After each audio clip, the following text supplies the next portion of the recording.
The goal of this video is to use Ampere's Maxwell's law to calculate the magnetic field at point P and Q in this case of charging capacitor. Now, before we begin, just a quick recap of what this equation is all about. Well, remember this part is just the Ampere's law. And we explored in the previous video, it was not sufficient to calculate magnetic fields in all places. So it was in sense incomplete. And that's where Maxwell stepped in and he completed that equation by adding this additional term called the displacement current. And now this is a complete equation and we can use this to calculate magnetic fields anywhere. Now, if you're not familiar with that additional term, what this displacement current is, or why did he include that, it'll be a great idea to go back and watch our previous videos on displacement current and Ampere Maxwell's law. So if you're fine with this, let's go ahead. So like I said, in this video, we're gonna put this equation to the test and calculate the magnetic field at point P and point Q. So let's start by calculating magnetic field at point P. How do I do that? Well, just like what we used to do for Ampere's law, the first step is to choose an Amperian loop, a closed loop basically. So I want to choose a closed loop that passes through point P because this is where I want the magnetic field. And the loop I'm going to choose is circle because it's nice and circular symmetric. So we're going to choose a circular loop over here. And in fact, that's the reason why we have chosen circular plate capacitor. So it just becomes easier for us to do these calculations. All right, next, what's the next? Well, now I have to walk across that loop and calculate what B dot dl is. Now, before I do that, I have to choose which direction should I walk across. And this is something we've done before. So we're doing it one more time. So how do I walk across? Well, because I know that the current is to the right, from the right-hand thumb rule, if you imagine our four fingers, if you imagine your right hand, if you imagine your right-hand thumb to be towards the right, then your four fingers, I hope you can imagine, is gonna circle this way. And so I know my magnetic field is gonna be in this direction. It's gonna come out of the screen, it's gonna go this way. And because I want the dot product to disappear, I will also walk in the same direction. So I'm gonna choose to walk this way. So now if I calculate B dot dl, at every point B and dl are in the same direction, and so B dot dl just becomes B dl. And this is, if this looks familiar, because this is the same thing we have done before when we were just using Ampere's law. So let's do that. So the left-hand side would just become the integral of B dl. Remember, our goal is to calculate the magnetic field B dl. B dot dl just becomes B dl. And now I can say that everywhere the magnetic field is the same because of circular symmetry. So I can pull that B out. And what is the integral of dl? Well, the integral of dl is just adding all these tiny dl vectors. And when you do that, you just get the length of this or the circumference. And circumference would be 2 pi r. So this would be 2 pi r. That's our left-hand side. Now the right-hand side, let's see what's that going to be equal to. Mu naught times, what is this? What is I enclosed? I enclosed is the current that is punching through a surface attached to this loop. Remember, to use Ampere's law or Ampere Maxwell's law, the first thing is you have to attach a surface. You can imagine dipping this loop in a soap solution, and then a soap solution gets attached, a film gets attached. So you can have that as a flat surface attached. And if I do that, now notice the current that's punching through it, that becomes the current enclosed, and the current punching through it is just I, so our current enclosed is just I. Plus, now what is this part? The displacement current over here. To calculate the displacement current, I have to figure out what is the flux through this particular loop. Just let's quickly recall, what is the electric flux? How do we calculate electric flux? Remember, electric flux is the product of the electric field at any point multiplied by the perpendicular component of the area. Now, where would be the electric field over here? There is an electric field inside the wire, okay? But in our case, if you consider this to be a very good conductor, then hardly any resistance, so hardly any potential difference, therefore hardly any electric field. So in our example, the electric field would be very tiny. And even the area would be just the thickness of the wire, which is going to be very tiny. So the flux in this case is going to be almost negligibly, almost zero.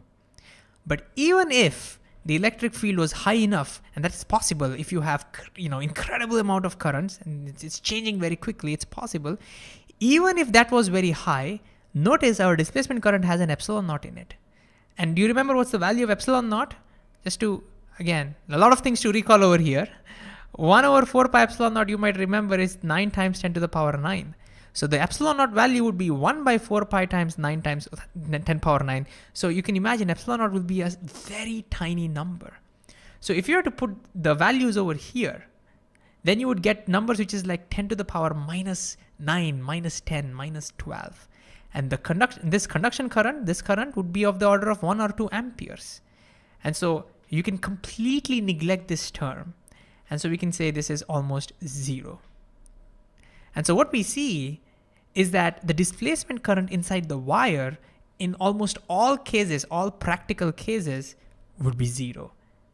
And in fact, that was the reason why Ampere's law worked when we are dealing with just wires, because the displacement current was almost negligible. All right, so how much do you get now? Well, B would be mu naught times I divided by 2 pi r. And again, this is something that we have derived before just by using Ampere's law. Now we are using Ampere Maxwell's law and we get the same answer, which is nice. So this is the magnetic field at P. Now let's see what's the magnetic field at Q. And if you remember from our previous video, we said that experimentally, the magnetic field here should be the same as over here. Now will be a good time to pause the video and sort of challenge yourself. See if you can use the Ampere Maxwell's law to figure out what the magnetic field at point Q is. So give it a shot. It's okay if you go wrong, but give it a shot. All right, so just like before, we'll choose a circular Amperian loop and we'll walk in the same direction. And since everything is the same as over here, for the left-hand side, we're gonna get the same answer. The magnetic field and dl will be in the same direction. So we'll walk in this direction. B and dl will be in the same direction. The circumference is exactly the same. So left-hand side, which I'll write directly, will be exactly the same. So B times 2 pi r. Oops, I used the wrong color. So B times 2 pi r. All right, what would be the right-hand side? Okay, what about the enclosed current? Well, again, I have to attach a surface, attach a flat surface to it. And now what's the current punching through this surface? There is no current punching through this surface. It's between the plates of the capacitor. There's vacuum, no charges flowing. And so the conduction current is 0. So you get 0 here. And so now, what's the displacement current? There has to be some displacement current. Would it be negligibly small like before? Let's find out. So to calculate displacement current, the first thing is I have to calculate the flux. So let me do that over here. So what will be the electric flux through this surface? Well, electric flux is electric field times the area. So over here, where is the electric field? Who's creating the electric field? Here, the electric field is between the plates of the capacitor. And because the capacitor plates are charged, there will be some electric field here. With this way, some electric field. But how much will that electric field be? How do I know that? We've studied this, we've seen this long time before. Electric field between two parallel plates.